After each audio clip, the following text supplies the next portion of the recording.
자, 멤버십 특강 21년 7월 시작하도록 하겠습니다. 절친 여러분, 한 달 동안 잘 지내셨나요? 순서 좀 말씀 드려볼게요. 처음 오신 분들 환영하고요. 특히 처음 오신 분들 어떻게 되는지 잘 들으시기 바랍니다.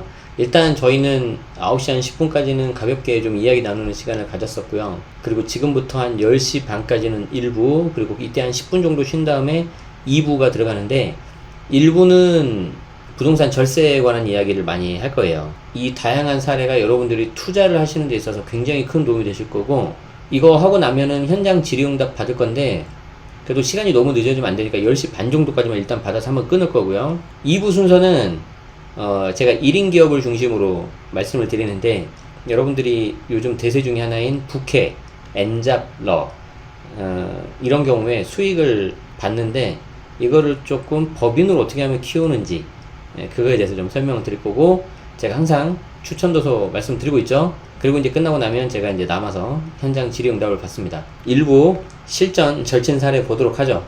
자, 취득세 봅시다. 취득세는 몇 가지 질문이 들어왔는데, 요 케이스로 그냥 하나로 다 정리가 될 수 있을 것 같아서 요걸로 좀 했습니다. 자, 1번 질문. 20년 8월 10일 이후 취득한 분양권이 취득세, 주택수 포함돼서 취득세로 결정이 되는데, 그러면 이 분양권 공동명의는 분양권을 취득하게 되는 거냐?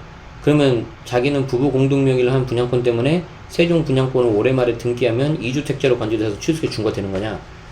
이거는 말씀하신 게 맞아요. 지금 이제 취득세 중과 관련해가지고, 요 이제 8월 12일이죠. 정확하게 얘가 8월 12일이어야 되겠네. 8월 12일부터는 취득한 주택 분양권이 취득세, 주택수 포함이 되는데, 문제는 지금 공동명의잖아요. 공동명의. 예를 들어서 남편이 가지고 있었는데, 그 남편 공동명의를, 남편 단독명의를 부부 공동명의로 바꾼다. 그러면 남편은 그대로 쭉 가니까 상관이 없는데, 그 아내분 거는 신규로 취득하는 거란 말이에요. 그러면 그 부분에 있어서는 중과가 들어갈 수도 있겠죠. 여러분들 잠깐 표정을 보니까 살짝 좀 뭔가 어려워하는 것 같아서 그림을 그려야 되겠니? 내가 어려워하는지 표정 어떻게 보이지? 저는 여러분들 다 보여요.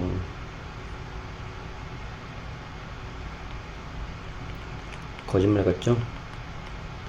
자, 거짓말이에요. 자, 이게 분양권 여기 있습니다. 분양권이 이렇게 있는데, 이 분양권의 절반이 이쪽이 남편 거, 이쪽이 아내 거라고 가정을 해봐요. 자, 그러면 이 남편은 아까 19년 6월이니까 이미 취득을 한 거잖아요. 근데 아내 거가 21년 4월달에 이렇게 신규 취득한 거잖아요. 그러면 이 날짜가 2020년 8월 12일을 넘겨버렸잖아요. 그럼 이건 이제 신규 취득으로 봐가지고 취득세, 주택수 포함이 되는 것이고, 요 반틈에 대해서는 중과가 들어갈 수 있게 되는 거죠. 아시겠죠? 이거 그림 이해되시죠? 네, 그래서 그런 상황입니다. 그래서 만약에 지금은 제가 봤을 때는 그렇게 되기 때문에 취득세 중과 피하려면 광주광역시도 현재 조정이고, 저 세종도 조정이기 때문에 세종 등기 치고 나서 1년 안에 광주를 팔아야 되는 거죠. 따라갔죠? 자, 그러면 2020년 8월 10일 이후 취득한 분양권은 주택수에 포함돼서 취득 시점 주택수로 취득세를 결정되면, 그 이전에 취득한 거는 당연히 중과 안 되는 거죠. 그래서 반만 중과인 거죠. 마치 양념 반 후라이드 반. 시키고 싶다. 시키고 킹덤 아신전 보면서 먹고 싶다. 죄송합니다. 참겠습니다. 자, 질문 3번. 세종 분양권을 등기하기 전에 그럼 광주 아파트를 매각하고 세종 아파트 분양권 등기하면 취득세 1에서 3%입니까? 아니죠. 이미 분양권을 공동명의한 그 시점에 취득세 중과는 들어갔고, 취득세 중과가 들어갔기 때문에 등기 후 1년 이내에 광주를 팔아야 되는데, 그 이전에 팔아도 되긴 돼요. 자, 그러면은 여기서 여러분들이 어떻게 결정해야 돼요? 광주를 빨리 팔 거냐 늦게 팔 거냐 그거죠. 지금 광주를 빨리 팔 필요가 있을까? 조금 이따 팔아도 될 것 같은데, 그 전라도 그쪽에서는. 이거는 이제 투자 관점이 좀 들어가야 되죠. 물론 이제 저보다 훨씬 더 투자 잘하신 분들이 계시니까 그분들한테 물어보시되 굳이 뭐 일찍 팔 이유는 없을 것 같다. 다만 광주가 지금 조정대상 지역 선제적으로 지정을 해버리면서 매수 수요는 좀 확실히 좀 떨어진 것 같긴 해요.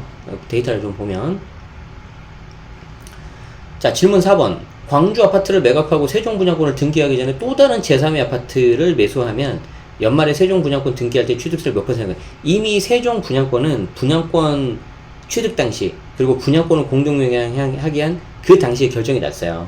그래서 요거는 3번대로 하시면 돼요. 현 상태에서 광주 아파트 매각하면 양도세 부과 대상인가요? 양도소득세는 나가죠. 양도소득세는 나가는데 이제 중간이 아니냐 그거죠. 자, 그런데 잘 보세요. 이 사람은 지금 광주 북구 아파트 있고 세종 분양권 아직 등기를 안 쳤잖아요. 근데 세종 분양권이 19년에 했잖아요. 19년에. 그러니까 양도세 주택수에도 안 들어가는 거예요. 자, 그렇기 때문에 이 경우에는 비과세를 받을 수도 있겠죠. 다른 주택이 없다면은. 그렇죠? 그래서 비과세도 가능할 수 있다. 질문 6. 현 상태에서 제3의 아파트를 매수하고 이후에 광주 아파트 매도하면 광주 아파트 양도세는 부과대상인가요? 마찬가지죠. 마찬가지 이유로 이 제3의 아파트하고 광주 아파트가 일시적 2주택 비과세가 된다. 세종 등기 치기 전에. 그러면은 비과세 가능한데, 이제 이거는 잘 생각해 보셔야 돼요. 광주 북구라. 저걸 팔면은 최소한 저거보다 좋은 거 가셔야 되거든요. 그래서 어설프게 팔아서 어설프게 못 가거나 현금 쥐고 계시지 마시고, 애매하면 갖고 계시고 확실한 좋은 게 있으면은 파시는 것도 괜찮은 방법입니다. 21년 4월 23일 부부 공동명의로 변경한 분양권을 마치 변경한 적이 없는 상태로 바꾸는 방법 없습니까? 이게 취득세 중과 짜증 나는 거예요, 지금 이 사람이 지금. 저도 이거는 잘 모르겠어요. 잘 모르겠는데 제가 거의 최초 공개하는 것 같습니다. 제가 얼마 전에 제 채널에 이 포스탑이라는 닉네임, 일단 확실한 건 옆에 배지가 없는 거 보니까 우리 절친분은 아니신 것 같은데, 이분이 제 방송 내용에 약간 오류가 있다 그러면서 취득세 중과 이 경우에 공동명의를 해도 중과가 된다고 했는데, 방금 이 사례잖아요. 그렇지 않다, 중과 피할 수 있다, 이 말씀을 하시더라고요. 제가 깜짝 놀랐어요. 방법이 뭡니까? 그랬더니 요거예요. 비교적 간단한 꼼수로 취득세 중과를 합법적으로 피할 수 있는데 아직까지 안 알려져서 일단 놀랍다. 지난 1년 동안 이 방법을 공개하지 말지 많이 망설였지만 과감히 공개하겠다. 무슨 말이냐면 분양권 증여계약서 일자를 적당하게 2020년 7월 1일로 하래요. 그러면 지자체에서는 그 시점을 그냥 증여계약서 일자로 판단하기 때문에 7월 1일로 본다는 거예요. 뭐 계좌까지 열어보고 그러질 못하고. 그러면은 8월 12일 넘어선 게 아니기 때문에 7월 1일이니까 그 전에 취득세도 1에서 3% 된다는 거죠. 그럼 이렇게 했을 때 무슨 문제가 없는지 궁금하실 건데, 결론부터 말하자면 어떤 문제도 없다. 왜냐하면 분양권 증여가 부동산 거래 신고에 관한 법률에 따라서 신고 대상 거래 매매에 해당하지 않으니까 신고 의무가 없고, 상증세법에 따라서 증여일에 속하는 달의 말일로부터 3개월 이내에 증여세 과세가지고 표준에 신고해야 되지만, 여기서 증여일이나 증여계약서 일자가 아닌 분양계약서 권리 의무일이니까 뭐 기간 제한이 없다고 할 수 있고. 근데 되게 뭐 이쪽을 좀 잘 아시는 것 같아요. 해당 꼼수는 이미 지자체 및 행정안전부에서 확인하셨대요. 그래서 마지막으로 해당 사실을 방송에서 공개적으로 한번 다뤄주시길 부탁드리는데, 일단 두 가지가 좀 걸립니다. 첫 번째, 저도 한번 검증을 해봐야 되고요. 두 번째, 이것도 말하면 막히는 거 아니에요, 이거? 그래서 요거는 일단 제가 절세 노트에 지금 절친분한테 지금 처음으로 한 거예요. 물론 제가 이 댓글을 고정 댓글로 달았어요. 그래서 꼼꼼히 보신 분들은 이게 어디에 있는지 아시겠지만, 절친분들은 일단 참고는 하시고, 여기 질문 주신 분 같은 경우에 취득세, 또 저도 틀릴 수 있거든요. 그럼 취득세에 대해서 궁금하시다 그러면은 반드시 여기 행안부 부동산 세제가 있습니다. 국세청 126번이 아니고요. 여기 행안부 부동산 세제가 하시면 되는데, 요거는 제가 번호를 어떻게 알았냐면 보도자료에 있는 그 내용을 제가 해가지고 한 겁니다. 제가 여기 전화 다 해봤는데 요 중에서 3848 요 번호는 연결 잘 돼요. 요 번호 연결 잘 됩니다. 다른 거는 연결이 안 돼요. 여기 연결하면은 되게 그 어떤 남자분이 전화 받으시는데 친절하게 잘 해주시더라고요. 1인 법인 중에서 제가 지금까지 책 쓰는 거, 블로그 하는 거, 유튜브 하는 거, 그리고 이제 부동산 매매업 하는 거, 막 여러 가지 했었잖아요.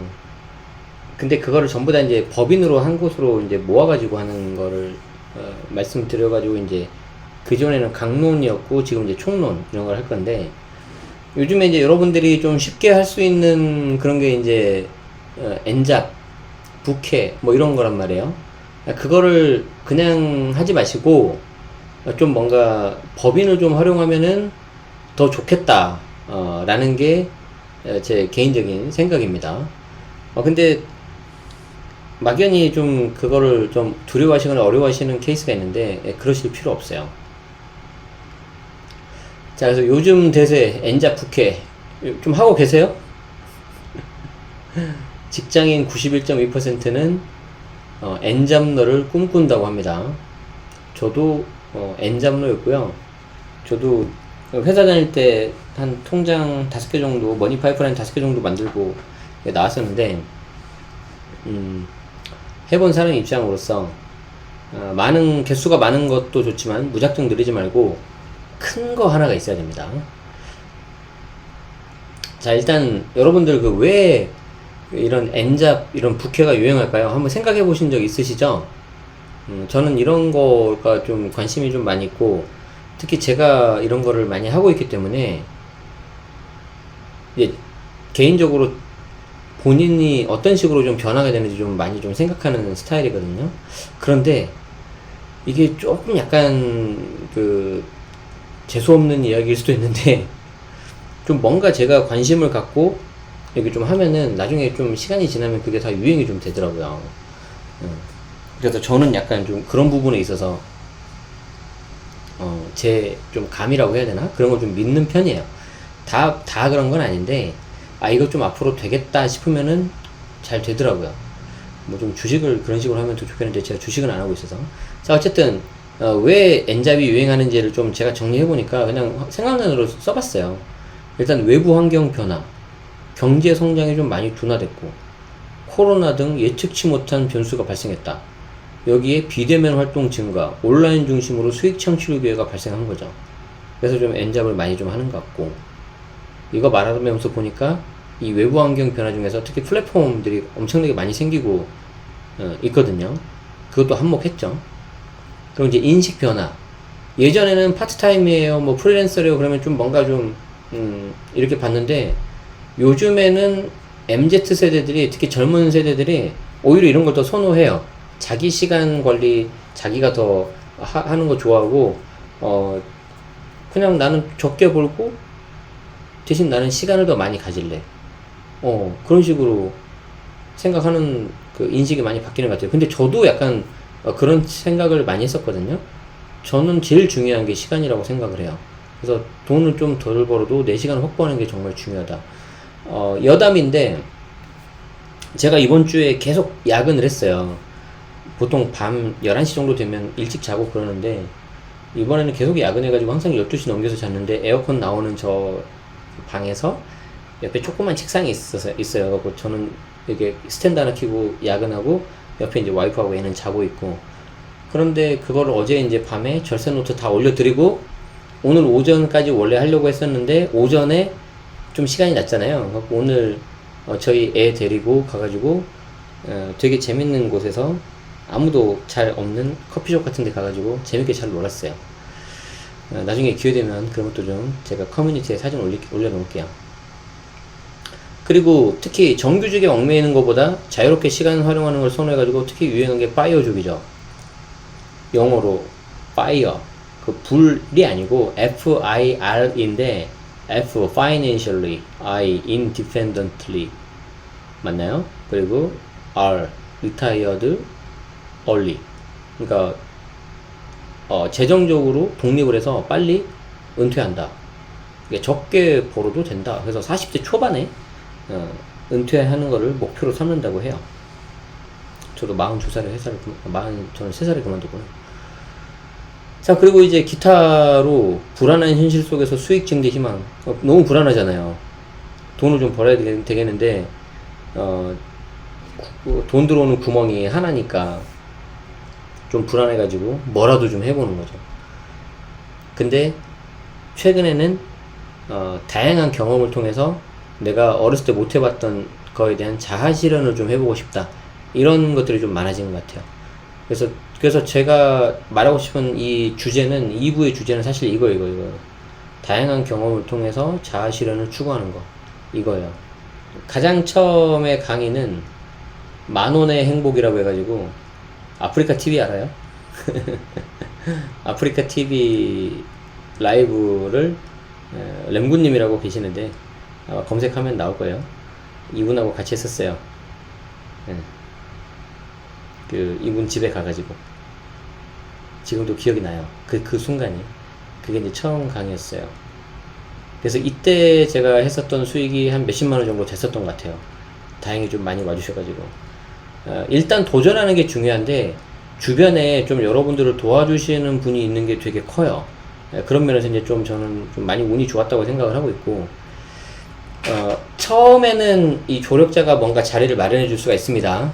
그런데 그걸 이제 계속 유지를 하려면은 본인이 하셔야 되는데, 계속해서 조력자 도움을 받으면은 이게 나중에는 독립하기가 힘들어져요.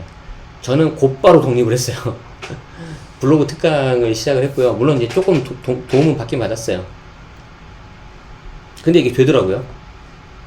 블로그 특강을 했는데 그때 3만원, 뭐 5만원 이렇게 했었던 것 같아요. 강남에서 올까 했는데 첫 강의 때 한 20명인가 30명이 온 것 같아요. 그럼 그때 5만원에 그래도 30명 그러면 150만원이잖아요. 와, 150만원. 월급에 100만원을 넘게 벌었다니.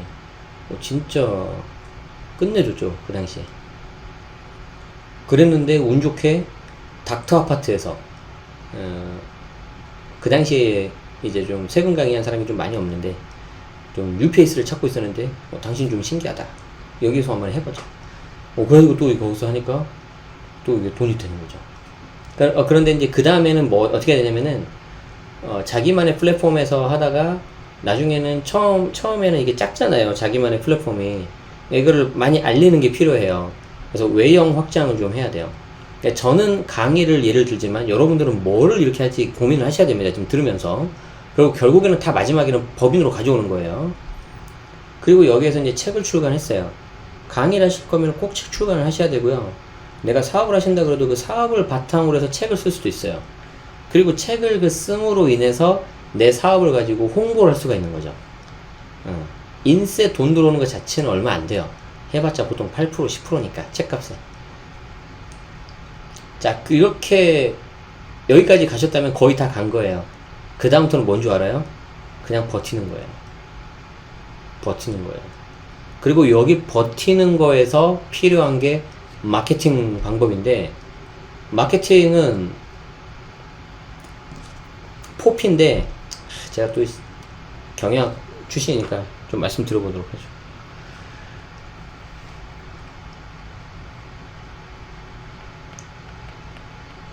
여러분들이 흔히 마케팅이라고 생각을 하면 홍보만 생각하시는데 그렇지 않아요. 포피, 프로덕트,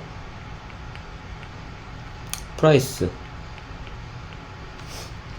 플레이스. 이거 아니지.